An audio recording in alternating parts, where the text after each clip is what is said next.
ननद ससुराल से लड़ झगड़ कर घर वापस लौटी तो भाभी ने सिखाया ऐसा सबक कि ननद के होश ठिकाने आ गए। टीना, ओ टीना, अरे कहाँ मर गई?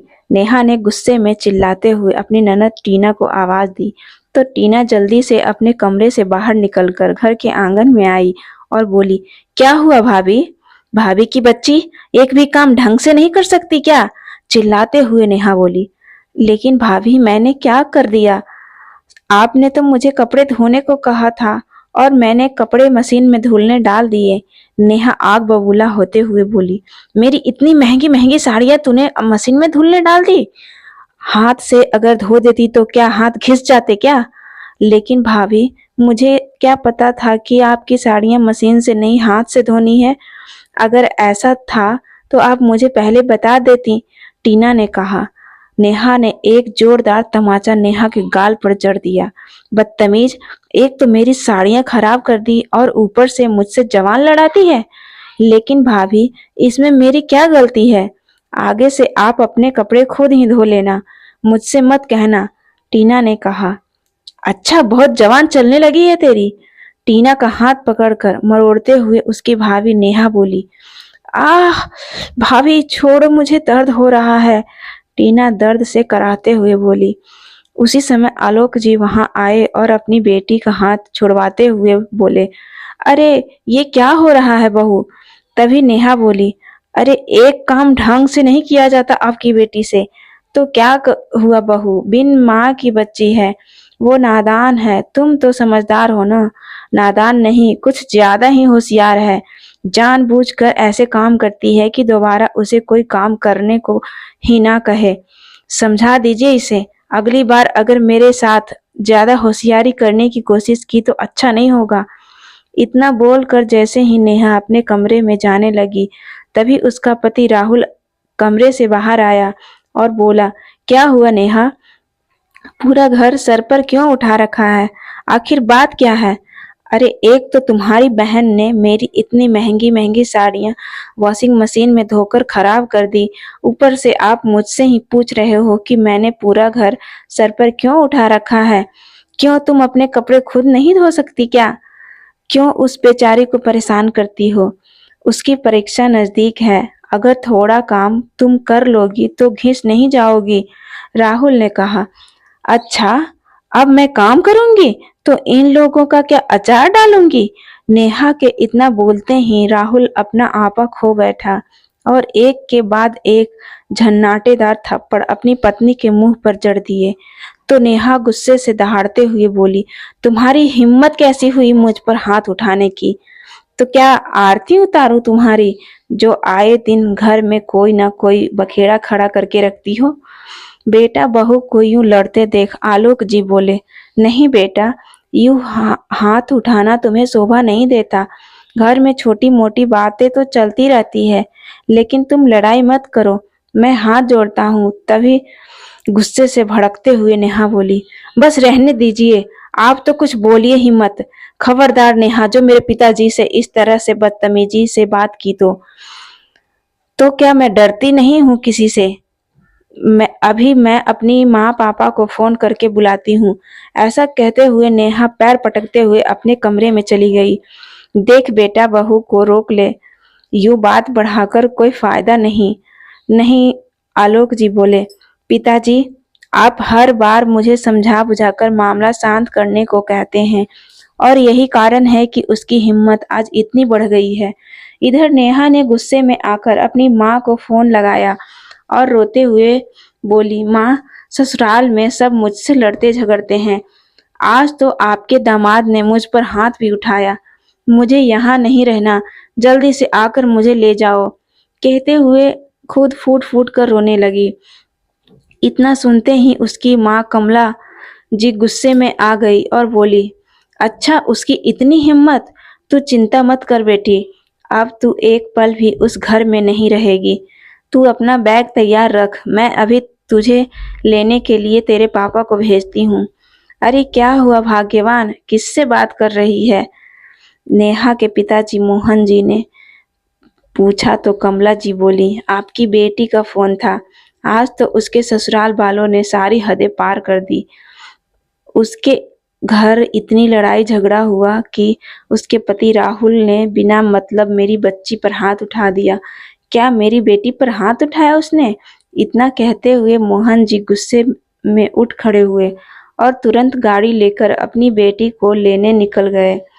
थोड़ी ही देर में वो अपनी बेटी के ससुराल पहुंच गए। नेहा, ओ बेटी नेहा, मोहन जी पुकारे। तभी नेहा बाहर आई और अपने पिता के गले लगकर रोने लगी। रो मत बेटी, अब तुझे चिंता करने की कोई जरूरत नहीं है। उसी समय उसके ससुर आलोक जी भी बाहर आ गए। नमस्ते भाई साहब, आइए बैठकर बात करते हैं, आलोक जी ने कहा। तो नेहा के पिता मोहन जी बोले, अरे मैंने अपनी बेटी की इस घर में शादी की थी, बेचा नहीं था जो आप लोग उस पर जुल्म ढा रहे हैं। और कहाँ है आपका बेटा? बुलाइए उसे जरा।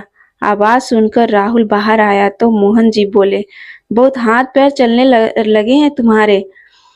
तुम्हें क्या लगता है नेहा के आगे पीछे कोई नहीं है?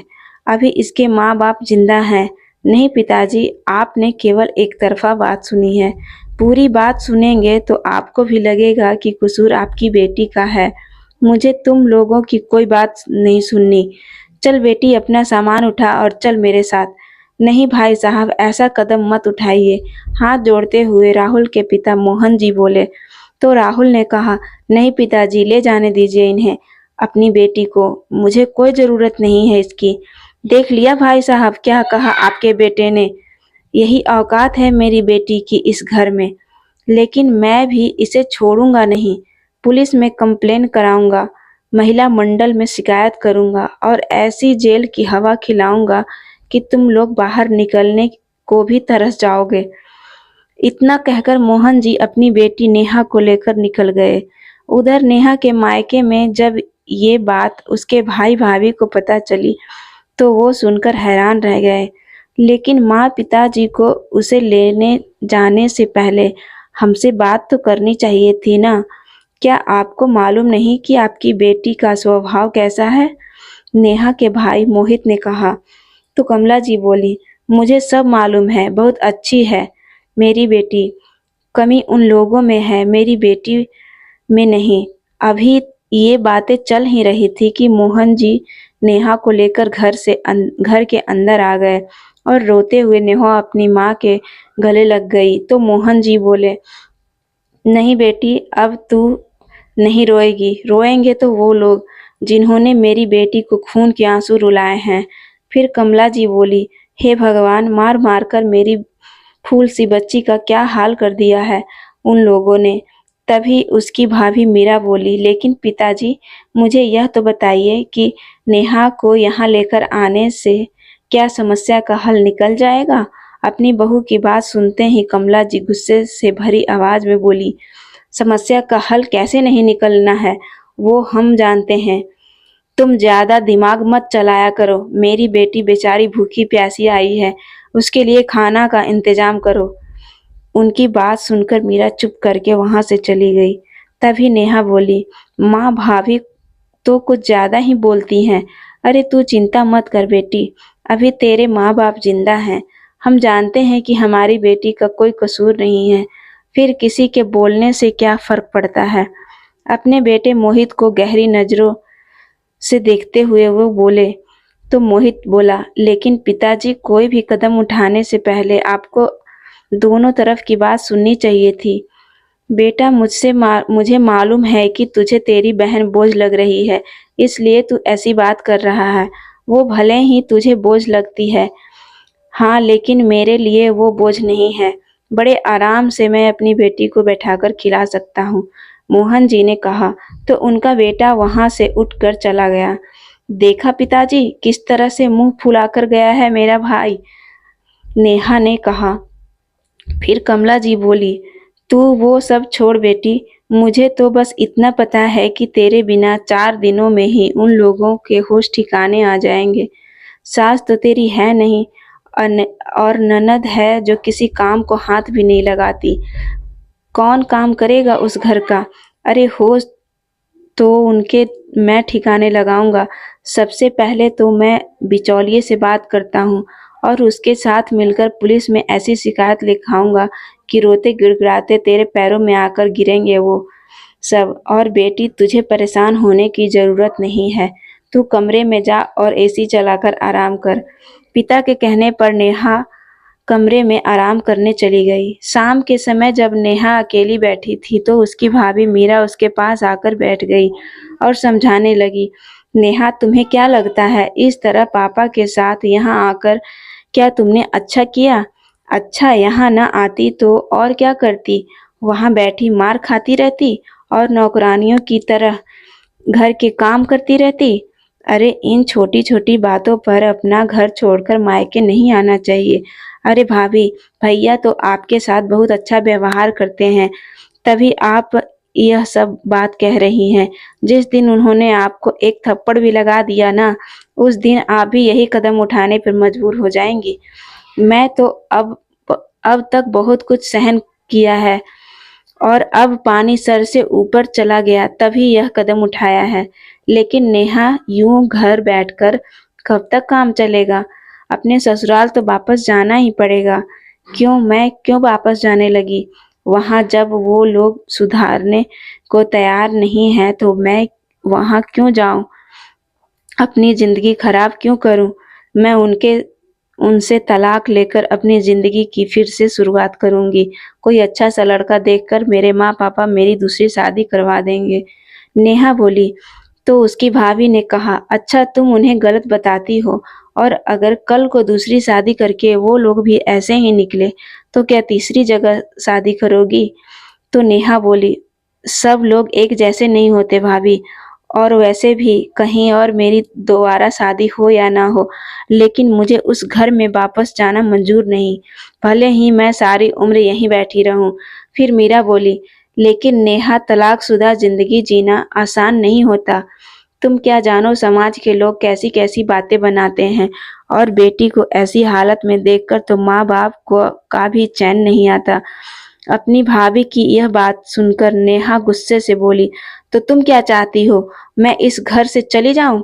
अपने पापा की बात मानकर मैं वो घर छोड़कर उनके साथ उनके घर में आई हूँ, और यह फैसला उन्होंने मेरे लिए सोच समझकर ही लिया है। अभी मीरा कुछ कहने ही लगी थी कि नेहा बोली, बस भाभी, मुझे सब मालूम है। तुम तो चाहती ही हो कि मैं इस घर में ना रहूं। इतना कहकर वह वहां से उठकर चली गई। उधर मोहन जी ने फोन किया तो थोड़ी देर में उनका चचेरा भाई जो बिचौलिया था वो भी उनके घर पहुंच गया। अरे राम सिंह जी, किस जन्म का बदला लिया है तुमने हमसे? क्या मेरी बेटी तेरी कुछ नहीं लगती थी जो उसकी ऐसी जगह रिश्ता करवा दिया? और हमने भी तेरी बात मानकर उसे ऐसे घर में पटक दिया, ऐसी जगह रिश्ता करवाया। क्या मतलब है? अच्छा भला घर है, घर वाले भी अच्छे हैं, किसी चीज की कोई कमी नहीं है, राम सिंह जी ने कहा। तो मोहन जी बोले, अच्छा, वो लोग मेरी बेटी को मारते पीटते हैं, लड़ाई झगड़ा करते हैं, और तुझे उस घर में कोई कमी नजर नहीं आती? तो कमी क्या हम लोगों में है? अरे भाई मोहन जी, घर में छोटी मोटी बात तो हो जाती है, उसे यूं ही सुलझा लेना चाहिए। अरे छोटी मोटी बात नहीं, हाथ उठाया है उसने मेरी बेटी पर, बिठाकर समझा भी सकते थे कि यह गलती है, आगे से ध्यान रखना। लेकिन नहीं, वो तो सीधे मार पीट पर ही उतर आए। अच्छा, उसने हाथ उठाया तो तुम लोगों ने क्या किया? क्या करना था? मैं जाकर अपनी बेटी को ले आया। अपनी दुखी बेटी को वहां कैसे छोड़ सकता था? बस यही यही तो तुम्हारी गलती है कि बेटी ने फोन किया नहीं और जाकर उसे ले आए। तुम्हारी बेटी को उसकी ननद या ससुर ने तो नहीं मारा ना, उसके पति ने हाथ उठाया है, और वो भी कोई बहुत बड़ी गलती की होगी उसने। अगर 1-2 घंटे नहीं जाते तो मामला अपने आप ही शांत हो जाता, और फिर अगर लेने भी गए तो कम से कम बैठकर पूछना तो चाहिए था कि क्या बात हुई। शांति से बैठकर बातचीत करते, तभी तो किसी समस्या का हल निकलता। लेकिन तुमने तो पुलिस में कंप्लेंट करने की धमकी दे दी, मामले को और ज्यादा उलझा दिया। राम सिंह जी की ये बात सुनकर मोहन जी सोच विचार में पड़ गए। फिर राम सिंह जी बोले, अब मेरी बात ध्यान से सुनो। अब तक जो हो गया सो हो गया। अब शांति से अपनी बेटी को उसके ससुराल वापस भेज दो। अरे इतना कुछ होने के बाद भी तुम मुझे अपनी बेटी को वापस भेजने को कह रहे हो?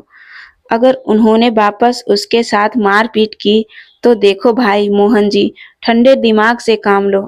जो उचित है मैं वही कह रहा हूँ। मैंने आलोक जी से भी बात की है। अब कोई ऐसी बात नहीं होगी। ठीक है राम सिंह जी, तुम्हारे कहने पर मैं नेहा को वापस भेज देता हूँ। लेकिन अगर दोबारा कोई ऐसी बात हुई तो मैं तुम्हारी भी नहीं सुनूंगा। राम सिंह जी के बार बार कहने पर मोहन जी अपनी बेटी को ससुराल वापस भेजने को तैयार हो गए और अगले दिन उसे राम सिंह जी के साथ उसके ससुराल भेज दिया। अरे चाचा, आप यहाँ कैसे? राम सिंह जी को अपने घर में देखकर राहुल बोला तो राम सिंह जी ने कहा, बस बेटा तुम्हारी अमानत तुम्हें सौंपने आया हूँ। उसी समय नेहा घर के अंदर आई तो उसे देखते ही राहुल बोला, नहीं चाचा, अब ये इस घर में नहीं रह सकती। जहाँ से लाए हैं वहीं वापस ले जाइए। उसी समय आलोक जी बाहर आए और बोले, अरे बेटा, ये तू कैसी बातें कर रहा है? बहू वापस आ गई है तो तुम शांति से अपना घर बसाओ। नहीं पिताजी, आपको मालूम है ना कि नेहा के पापा ने हमें क्या कहा था। अरे बेटा, गुस्से में इंसान क्या कुछ नहीं कहता। अब सारी बातों को भूल कर नए सिरे से जिंदगी की शुरुआत करो, आलोक जी ने कहा। तो राहुल बोला, ठीक है, लेकिन इसे कह दीजिए कि अगर यहाँ रहना है तो काम तो खुद ही करना पड़ेगा। मेरी बहन इसके हाथ में खाने की थाली नहीं देगी। तो राम सिंह जी बोले, अरे यह भी कोई बात हुई? उसका खुद का घर है तो काम क्यों नहीं करेगी? तो आलोक जी बोले, अरे ननद भाभी मिलकर काम कर लेगी, कोई परेशानी नहीं होगी। बेटी तुम अंदर जाओ। किसी तरह आलोक जी ने बात संभाली और अपनी बेटी को आवाज देते हुए 2 कप चाय बनाने को कहा। अरे नहीं, अब मैं चलता हूँ, बच्चों का ख्याल रखिएगा, कहते हुए राम सिंह जी वहां से चले गए। उधर बेटी को ससुराल भेजकर मोहन जी अपनी चारपाई पर आराम फरमा रहे थे। तभी उनके पास उनके साले का फोन आया और बोला, अरे जीजाजी, मुझे पता चला कि नेहा बिटिया आई है। हाँ भाई, आई तो थी, अभी थोड़ी देर पहले ही अपने ससुराल भेजा है उसे। अरे उन्होंने तुम्हारी बेटी पर हाथ उठा दिया और तुमने उसे वापस भेज दिया? उन लोगों को जेल की हवा खिलानी चाहिए थी। हाँ भाई, चाहता तो मैं भी यही था, लेकिन अपने भाई के कहने पर मैं समझौता करने को तैयार हो गया। लेकिन जीजाजी, नेहा बेटी भी मार खा खा कर कितने दिन वहां रहेगी? घर तो तब बसेगा जब दोनों तरफ से कोशिश हो। हाँ भाई, बात तो सही है, मोहन जी बोले। उनके साले ने कहा, अब अगर वो लोग ठीक से रहते हैं तो ठीक है, नहीं तो इस बार उनकी अक्ल ठिकाने लगा देंगे। कोर्ट केस करवाकर अगर उन्हें नाक न रगड़ने पर मजबूर किया तो मैं भी लड़की का मामा नहीं। ठीक है जीजाजी, अब मैं फोन रखता हूँ। कोई जरूरत हो तो बताइएगा। आज नेहा को अपने ससुराल आए 2 दिन बीत चुके थे। सुबह के समय आलोक जी ने नेहा को आवाज देते हुए कहा, अरे नेहा बेटी, जल्दी से मेरे लिए नाश्ता बना दो, आज मुझे खेत पर जल्दी जाना है। टीना बेटी तो अपनी परीक्षा देने गई है, नहीं तो मैं उसे कह देता। अपने ससुर की इतनी बात सुनते ही नेहा नींद से जागी और गुस्से से पैर पटकते हुए बाहर आई। हाँ तो क्या हुआ? रसोई घर में ताला तो नहीं लगा है? खुद जाकर रोटी बनाकर खा लो। मैं यहाँ किसी की नौकरानी नहीं हूँ जिसे जब ऑर्डर दिया और काम करवा लिया। अरे बेटी, इसमें नौकरानी वाली कौन सी बात हो गई? 2 रोटियां ही तो बनानी है। 2 रोटी हो या 4 रोटी, मुझसे नहीं पकाई जाती। जिसे खानी हो खुद पकाकर खा ले, चिल्लाते हुए नेहा ने कहा। तो राहुल आवाज सुनकर बाहर आया। क्या हुआ पिताजी, आज फिर कोई बात हो गई क्या? अरे बेटा, मैंने तो सिर्फ 2 रोटी पकाने को कहा था। तो फिर राहुल ने पूछा। तो नेहा चिल्लाई, फिर क्या मैं किसी की नौकरानी नहीं हूँ जो इशारों पर नाचती फिरूं? जिसे खाना है खुद जाकर पका ले। नेहा के इतना कहते ही राहुल ने उसके गाल पर एक जोर का थप्पड़ जड़ दिया। ना बेटा, उसे मारता क्यों है? यूं लड़ाई झगड़ा करके अपना घर क्यों बिगाड़ते हो? आलोक जी ने अपने बेटे को रोकने की कोशिश की तो नेहा उल्टा उन पर ही भड़क पड़ी। अरे अब घर तो मेरा तुम लोगों ने बिगाड़ रखा है। अब लड़ाई झगड़े की जड़ सिर्फ और सिर्फ तुम बाप बेटी हो। नेहा की इतनी बात सुनते ही राहुल ने गुस्से में आकर उसे एक और तमाचा जड़ दिया। फिर नेहा गुस्से से आग बबूला होते हुए बोली, जिन हाथों से तुमने मुझे मारा है, ना उन्हीं हाथों से जेल की चक्की न पिसवाई तो मेरा नाम भी नेहा नहीं। इतना कहते हुए नेहा ने अपना बैग पैक किया और वापस अपने मायके चली गई। उधर उसके मायके में उसकी भाभी मीरा सबके लिए गरम गरम पराठे बनाकर सबको परोस रही थी और परिवार के सभी लोग उसके बनाए खाने की तारीफ कर रहे थे। तभी अचानक अपने सामने नेहा को देखकर सभी हैरान रह गए। क्या हुआ बेटी, कैसे आई? मोहन जी ने पूछा। तो नेहा रोते हुए बोली, अब मैं उस घर में दोबारा कभी नहीं जाऊंगी। लेकिन बात क्या हुआ? कोई लड़ाई झगड़ा हुआ क्या? बस लड़ाई झगड़ा नहीं, उसने तो आज फिर मुझे मारा। सारा दिन घर का काम करते करके रात को थक कर सोती हूँ। अगर सुबह थोड़ी देर ज्यादा सो गई तो इसमें भी उन लोगों को परेशानी है। सुबह सुबह आवाज देनी शुरू करती कि नाश्ता बनाओ। अब क्या मैं उन लोगों के घर की नौकरानी हूँ? ये बात सुनकर उसकी भाभी मीरा बोली, अरे इतनी छोटी सी बात पर तुम यहाँ चली आई? 2 रोटी ही तो पकानी थी, बना देती। तुम तो रहने ही दो बहू, अंदर जाकर खाना पकाओ। बेटी तू यहाँ सोफे पर बैठ, तेरे पापा ने बहुत बड़ी गलती कर दी थी, जो राम सिंह जी के कहने पर तुझे वापस भेज दिया। कमला जी ने कहा तो नेहा रोते हुए बोली, माँ मुझे तो लगता है कि मैं ही पागल हूँ जो बार बार मुंह उठाकर यहाँ चली आती हूँ। यहाँ किसी को मेरी कोई फिक्र ही नहीं है। नहीं बेटा, ये तू कैसी बातें कर रही है? मोहन जी उसके आंसू पोंछते हुए बोले। तो नेहा बोली, आपको क्या पता सारा दिन मैं घर का कितना काम करती हूँ, यह सोचकर कि किसी तरह मेरा घर बस जाए। लेकिन वो लोग तो घर बसाना ही नहीं चाहते। नहीं बेटी, कोई जरूरत नहीं है के किसी काम को हाथ लगाने की। बेटी है तू मेरी, किसी के घर की नौकरानी नहीं जो सारी उम्र उनकी गुलामी करती रहेगी। कमला जी ने कहा तो नेहा बोली, बस अब मैं कुछ नहीं जानती। मैं तो उन पर केस करके दम लूंगी। अब मैं किसी के कहने पर वहां नहीं जाने वाली। वह लोग तो हर बार यही सोचेंगे ना कि पहले तो आकर सीना चौड़ा करके अपनी बेटी को ले जाते हैं और उसके बाद खुद ही उसे वापस छोड़ने आ जाते हैं। इस तरह तो सारी उम्र वो मुझ पर अपना हुक्म ही चलाते रहेंगे। ना बेटी तू चिंता मत कर, अब वही होगा जो तू चाहेगी। मोहन जी ने कहा तो नेहा भड़क उठी, बस पापा आप हमेशा यही कहते हो, लेकिन फिर से मुझे उस नर्क में भेज देते हो। नहीं बेटी, तू कैसी बात कर रही है? इस बार तो मैं उन लोगों को छोड़ूंगा नहीं। मोहन जी ने गुस्से से बोला तो कमला जी ने कहा, मैं तो कहती हूँ कोर्ट केस करो उन लोगों के खिलाफ और ऐसी ऐसी धाराएं लगवाओ कि वो लोग जेल में ही सड़ते रहें। अक्ल ठिकाने आ जाएगी उन लोगों की। उनके जुल्म के कारण मेरी बच्ची बेचारी सूख कर आधी हो गई है। फिर मोहन जी ने नेहा से पूछने लगे, बेटी तूने तो अपना मन बना लिया है ना? कहीं ये ना हो कि कोर्ट केस करके तू अपने फैसले से पीछे हट जाए। नहीं पापा, मैं क्यों पीछे हटने लगी? मैं तो खुद उन लोगों से दुखी हूँ। जितनी जल्दी हो सके मुझे तो उनसे छुटकारा चाहिए बस। तो ठीक है बेटी, मैं आज ही वकील से बात करके आता हूँ। इतना कहकर मोहन जी वहां से उठकर चले गए। तो नेहा बोली, माँ बड़ी भूख लगी है, ये भाभी अभी तक खाना लेकर क्यों नहीं आई? मीरा बहू, खाना नहीं बना क्या अभी तक? बना भी रही हो या रसोई में जाकर सो गई? अभी लाई माँ जी, कहते हुए मीरा जल्दी से प्लेट में खाना परोसकर ले आई। लो बेटी, आराम से बैठ कर खाना खाओ और खाना खाकर अंदर जाकर आराम करो। बाकी सब हम लोग देख लेंगे।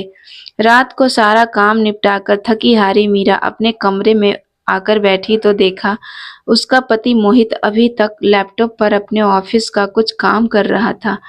तो मीरा बोली, अरे थोड़ा बहुत घर पर भी ध्यान दिया करो। क्यों, क्या हो गया? मोहित बोला। क्या हो गया? अरे आपकी बहन घर पर आकर बैठी है और आप उसे कुछ समझाते क्यों नहीं?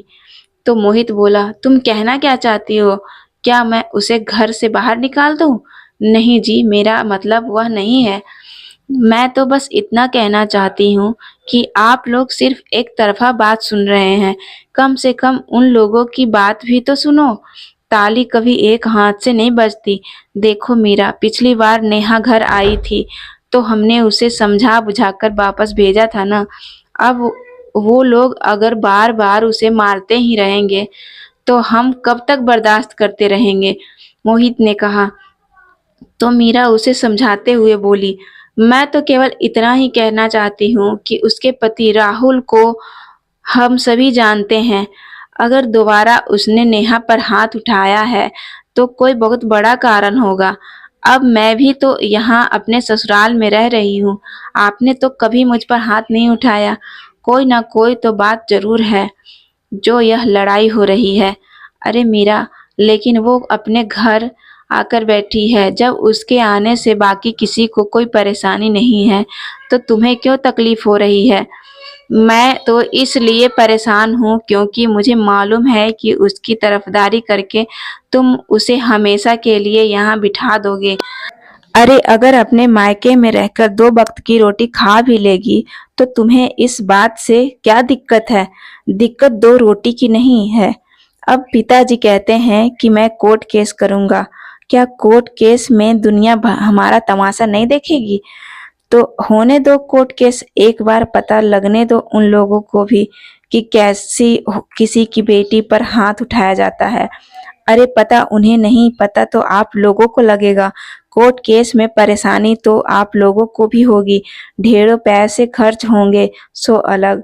मैं तो बस इतना कहती हूँ कि कम से कम एक बार उन लोगों की बातें सुन लो। केवल अपनी बेटी की बात सुनकर फैसला लेना सही नहीं है। अरे जब उन लोगों को इसकी जरूरत नहीं है तो हम क्यों जाएं उनसे बात करने? उसे तलाक दिलवाकर हम उसकी शादी कहीं और कर देंगे। अभी उसकी कौन सी उम्र निकल चुकी है। अच्छा बस यही काम करते रहेंगे।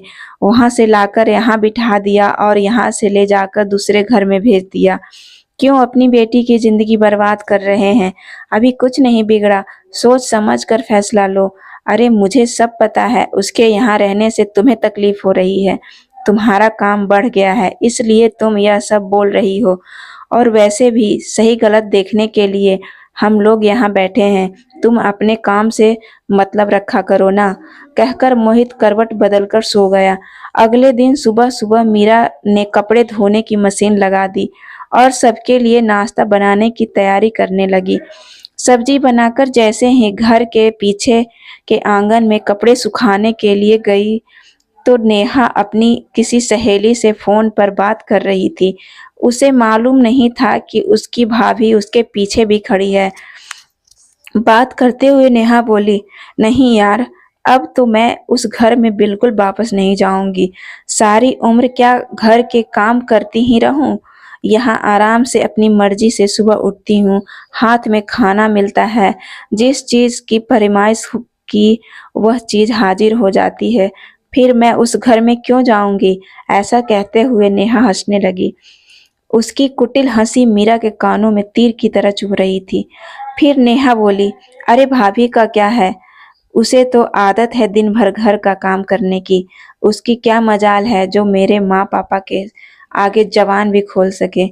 इतनी बात सुनकर मीरा का चेहरा गुस्से से लाल हो गया और बोली, अच्छा तो यह बात है। तुम वहां से सिर्फ इसलिए आई हो कि वहां काम करना पड़ता है और यहाँ रहते हुए तुम्हारी ऐस ही ऐस है। तो नेहा बोली, देखो भाभी, यह घर मेरे माँ पापा का है और मैं पूरे हक से इस घर में रह सकती हूँ। आप कौन होती हैं मुझे कुछ कहने वाली? अच्छा अब मुझे समझ में आया कि आपको इतनी जलन क्यों हो रही है। मैं यहाँ आराम से बैठी हूँ और आपको दिन भर काम करना पड़ता है। जलन तो होगी ही, लेकिन कोई और रास्ता भी तो नहीं है आपके पास। काम तो करना ही पड़ेगा।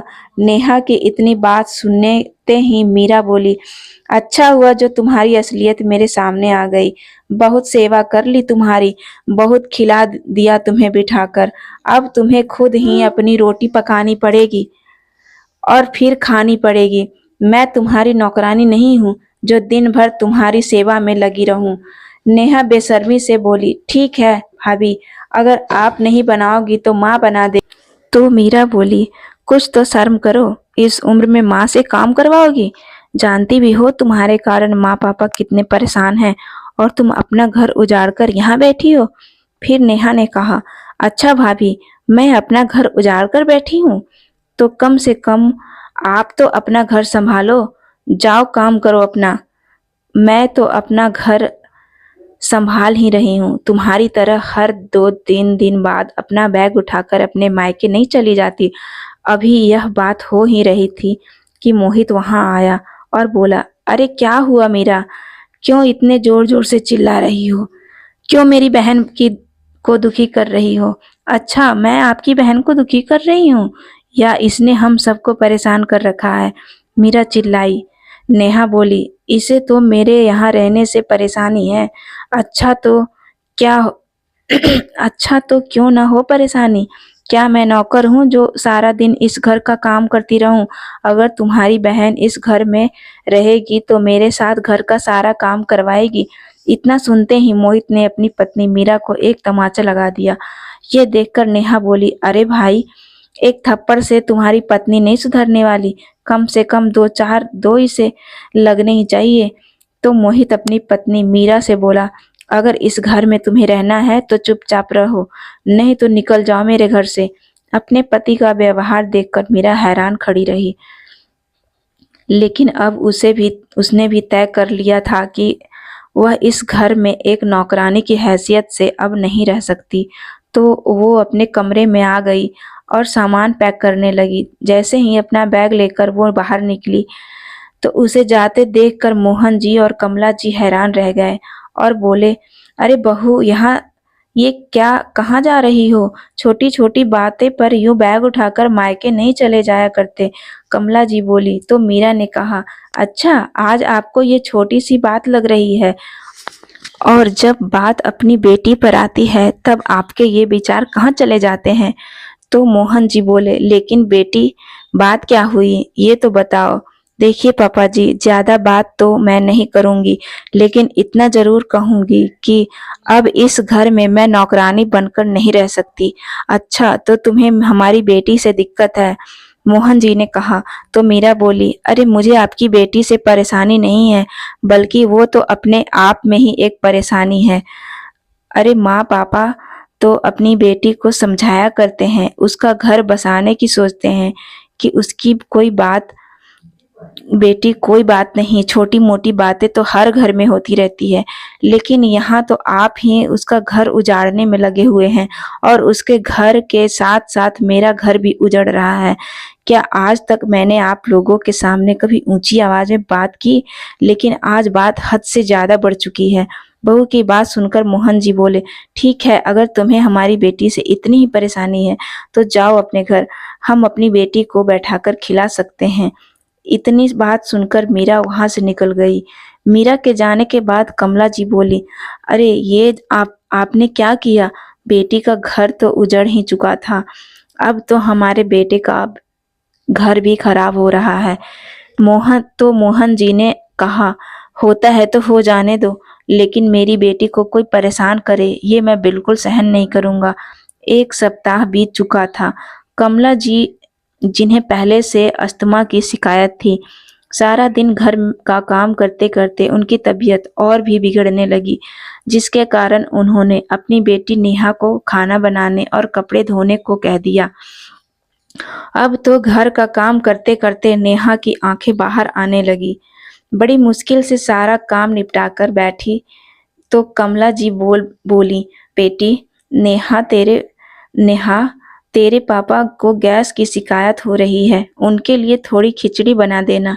इतना सुनते ही नेहा गुस्से में बोली, माँ, अगर आप लोगों ने तो मेरा जीना हराम करके रख दिया है। इतना काम तो आप खुद भी कर सकती हैं। ना, लेकिन बेटी 1 हफ्ता हो गया तेरी भाभी को यहाँ से गए हुए। अब तक तो मैं ही घर का काम सारा कर रही थी। 2 दिन तुझे काम करना पड़ा तो तू मुझे ये बातें सुनाने लगी। बातें नहीं सुनाऊं तो और क्या करूं? थक गई हूं मैं इस घर का काम करते-करते, नेहा ने कहा। तो उसकी माँ बोली, बेटा थोड़ी आराम कर ले, उसके बाद खाना बना देना। तो नेहा गुस्से से चिल्लाते हुए बोली, सुबह से आप भी तो आराम ही कर रही हो, तो आपसे जरा सी खिचड़ी नहीं बनाई जाती? बेटी, मेरी तबीयत ठीक नहीं है, नहीं तो मैं बना लेती। बहुत कमजोरी महसूस हो रही है। अरे खिचड़ी बनानी है, कोई पहाड़ नहीं तोड़ना। थोड़ा सा चल फिर लोगी तो कोई आफत नहीं आ जाएगी। तभी मोहन जी बाहर आए और बोले, नेहा बेटी, मेरे लिए 1 गिलास पानी तो गर्म कर देना, मुझे दवाई खानी है। और हाँ, ये मेरा कुर्ता पैजामा भी इस्त्री कर लेना, मुझे बाहर जाना है। ऐसा कहते हुए मोहन जी ने अपने कपड़े नेहा को दिए, लेकिन काम करने की बात सुनते ही नेहा गुस्से से फट पड़ी। जिसे देखो दिन भर नेहा के नाम की रट लगाए रहता है, 2 मिनट भी चैन से नहीं बैठने देते। मैं सुबह से पूरे घर का काम कर करके थक गई हूँ। अरे बेटी, ये तू कैसी बात कर रही है? तेरी माँ की तबीयत ठीक नहीं है, इसलिए काम करने को तुझे कह दिया। पिता की इतनी बात पर नेहा ने स्पष्ट तौर पर कह दिया, अब मैं घर का कोई काम नहीं करूंगी। और फिर अपने पिता से कपड़े अपनी माँ की ओर फेंकते हुए बोली, पकड़ो इन्हें, मुझसे नहीं होते इस्त्री बिस्त्री। और पैर पटकते हुए अपने कमरे में सोने चली गई।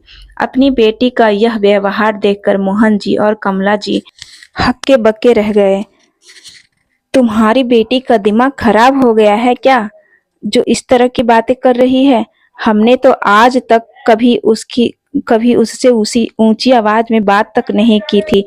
इतना प्यार दिया था हमने अपनी बेटी को, और अब बहू के जाने के बाद ये हमारे साथ इतना बुरा बर्ताव कर रही है। तो कमला जी ने कहा, इसके कारण हमारी बहू भी नाराज होकर अपने मायके चली गई है। उसके माँ बाप को यह एक बार फोन करके देख लेते हैं, क्या पता वो वापस आ जाए। तो मोहन जी बोले, समझ नहीं आता क्या करूं, इधर यह परेशानी तो दूसरी ओर कोर्ट केस में वकील इतना पैसा मांग रहे हैं कि अब तो जेब भी खाली होने लगी है। कितने ही लोगों से सलाह ले चुका हूँ, सबने यही कहा है कि अपनी बेटी को समझा बुझाकर उसके ससुराल वापस भेज दो। ना जाने किसी किसी की नजर लग गई हमारे घर को। अच्छे भले हंसी खुशी से हम लोग रह रहे थे। जब से नेहा लड़ झगड़ कर यहाँ आई है, तब से हमारा घर का शांति खत्म हो चुका है। अब तो मुझे भी लगता है कि हमने अपनी बेटी को यहाँ लाकर कोई गलती कर दी है। जिस तरह से ये कैंची की तरह जुबान चलाती है, मुझे तो यही लग रहा है कि सारा कसूर इसका ही निकल कर आएगा। मैं जाकर गांव के सरपंच से बात करता हूँ। इतना कहकर मोहन जी अपने बेटे मोहित को साथ लेकर सरपंच के पास गए और सारी बात बताते हुए बोले, मैं कोर्ट में हाथ फंसा बैठा हूँ, लेकिन अब वकील मुझे मुंह खोलकर पैसे मांग रहे हैं। इतना पैसा कहाँ से लेकर आऊं? तो सरपंच जी बोले, अरे भाई, ये केस वेस अब छोड़ो और अपनी बेटी को उसके ससुराल भेज दो। अरे सरपंच जी, ये कैसी बातें कर रहे हैं? वो लोग फिर उसे मारना पीटना शुरू कर देंगे। सरपंच जी बोले, ऐसी बात नहीं है, मुझे तो स्पष्ट और तौर पर तुम्हारी गलती नजर आ रही है। अरे हमारी गलती कैसे हो गई? अपनी बेटी को मार खाते देख कोई माँ बाप कैसे सहन कर सकते हैं? तो मोहित बोला, जरा सी लड़ाई हुई नहीं कि पिताजी ने नेहा को लाकर घर बैठा दिया। किसी की सुनते ही कहाँ है पिताजी। तो सरपंच जी बोले, अच्छा बेटा मोहित, अगर तेरे पिता किसी की नहीं सुनते तो तूने क्या किया? तूने भी तो अपनी पत्नी को मार पीट कर भगा दिया। ये बात सुनकर मोहित की नजरें नीचे झुक गई। तो सरपंच जी बोले, और भाई मोहन जी, अब तुम ही देख लो, साक्षात अन्नपूर्णा जैसी तुम्हारी बहू जो दिन रात तुम्हारी सेवा करती थी, उसे भी नहीं छोड़ा तुम्हारी बेटी ने। 4 दिन में ही अपने भाई भाभी में फूट पड़वा दी। उसने तो अपने ससुराल वालों को भी क्या हाल कर दिया होगा।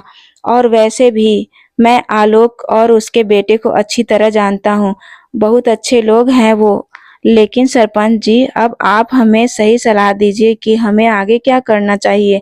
तो सरपंच जी बोल मेरी तो यही सलाह है कि सबसे पहले अपनी बेटी को समझाओ कि उसे ससुराल में कैसे रहना चाहिए, क्योंकि सारी गलती उसकी है, और उसे अच्छी सीख देकर उसके ससुराल लेकर जाओ। यह सुनकर मोहन जी बोले, अरे लेकिन मैं उन लोगों से कैसे नजरें मिलाऊंगा? अरे भाई मोहन जी, नजरें तो मिलानी ही पड़ेगी, और ना उनसे माफी भी मांगनी पड़ेगी। आखिरकार बेटी तुम्हारी है, और बेटी का घर बसाने और उजाड़ने में माँ बाप का ही सबसे बड़ा हाथ होता है। और हाँ, एक बात और, जाकर अपनी बहू से भी माफी मांगो और उसे सम्मान के साथ अपने घर वापस लेकर आओ। सरपंच से बात करके मोहन जी जैसे ही अपने घर वापस आए तो कमला जी पूछने लगी, क्या हुआ, क्या कहा सरपंच जी ने? वो सब मैं बाद में बताता हूँ, सबसे पहले मुझे एक जरूरी काम करना है। ऐसा कहते हुए मोहन जी नेहा के कमरे में चले गए और उसे खींचकर दो तमाचे जड़ दिए। तभी कमला जी कमरे में आई और बोली, ये क्या किया आपने? अपनी बेटी पर ही हाथ उठा दिया? तो मोहन जी बोले, तुम पूछ रही थी ना सरपंच ने क्या कहा? सरपंच ने यही कहा है कि गलती तुम्हारी बेटी की है, जिसकी वजह से दो दो घर उजड़ रहे हैं। और नेहा, मेरी एक बात कान खोलकर सुन लो, कल मैं तुझे तेरे ससुराल छोड़ने आऊंगा, और उसके बाद अगर तुमने वहां ज्यादा चू चपड़ की या किसी से बदतमीजी से बात की तो अपनी हालत की जिम्मेदार तुम खुद होगी। और हाँ, घर का एक एक काम तुम खुद करोगी। अगर मुझे वहां से कोई शिकायत मिली तो अच्छा नहीं होगा। कल तेरे जाने के बाद मैं अपने घर की लक्ष्मी को इस घर में वापस लेकर आऊंगा, जिसे तेरे कारण इतने दुख सहन करने पड़े। और हाँ, लड़ झगड़ कर यहाँ वापस आने के बारे में सोचना भी मत, नहीं तो मुझसे बुरा कोई नहीं होगा। नेहा अपने पिता की बात सुनकर एकदम सन्न रह गई और सोचने लगी, मेरे कारण ही मेरा घर उजड़ गया, शायद अब मेरे ससुराल वाले मुझे अपनाएंगे कि नहीं। नेहा ने अपने पति को डरते डरते फोन लगाया और रो रो कर उससे अपनी करनी की माफी मांगने लगी। तो राहुल ने उसे माफ कर दिया और अपने घर आने को कहकर फोन रख दिया। अगले दिन नेहा अपनी ससुराल पहुंच गई और अपने ससुर और ननद से माफी मांगी तो उन दोनों ने नेहा को माफ कर दिया। अगले दिन मोहित और उसके पिता मीरा को अपने घर लेने पहुंच गए और मीरा से अपने किए की माफी मांगने लगे। तो मीरा ने उनको माफ करते हुए कहा, नेहा दीदी घर पर गई कि नहीं? ये सब मेरी ही सोची समझी चाल थी पापा जी, वरना आप अपने बेटे के प्यार में सब सही गलत भूल चुके थे। अपनी बेटी को हर पिता प्यार करता है, लेकिन उनकी कमियों पर पर्दा डालकर कभी उसका घर बर्बाद नहीं करना चाहिए। तो दोस्तों, उम्मीद करती हूँ आप लोगों को यह स्टोरी पसंद आई होगी। तो वीडियो को ज़्यादा से ज़्यादा लाइक करें, चैनल को सब्सक्राइब करें, और मिलते हैं अगले स्टोरी में। तब तक के लिए नमस्कार।